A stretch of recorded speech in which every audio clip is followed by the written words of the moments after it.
Hi guys, I will tell you medial malleolar fracture, cortical depression, a really embarrassing situation. This is a forklift injury. You can see the medial malleolar region, the abrasion. So I marked like that to protect this portion. Can be risk of devascularization and necrosis. In this X-ray AP view is a general X-ray, but I missed this portion is depressed area.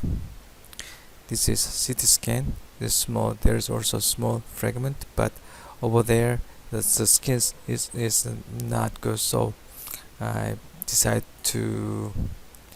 not to treat it about that portion. Okay, this is CT posterior view. This is a tibialis posterior group of tibialis posterior. You can see the fracture line over there is a dimple. I missed that portion.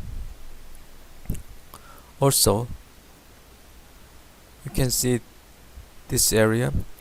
It is also depressed region. I missed that. You can see this one, depressed portion. When I open this area, I can reduce this anterior portion accurately, but the posterior portion I cannot reduce. I could not reduce. It was really embarrassing. Why? So I push the fragment or expose the joint with that. I try to find loose fragment or something impinging soft tissue, but I could not find anything.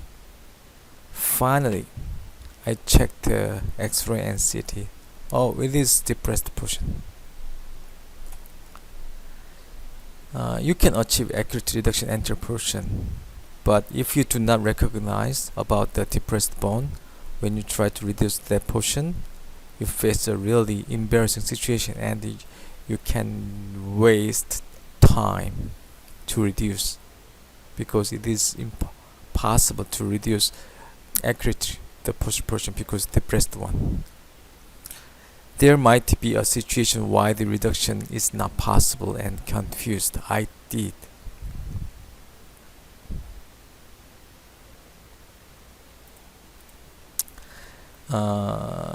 This is coronal view. Anterior portion is accurate. The posterior portion is depressed area. So the inner articular side is accurate, but the outer one you cannot reduce accurately. But don't worry. You can fix the fracture with that situation. That's enough. Thank you.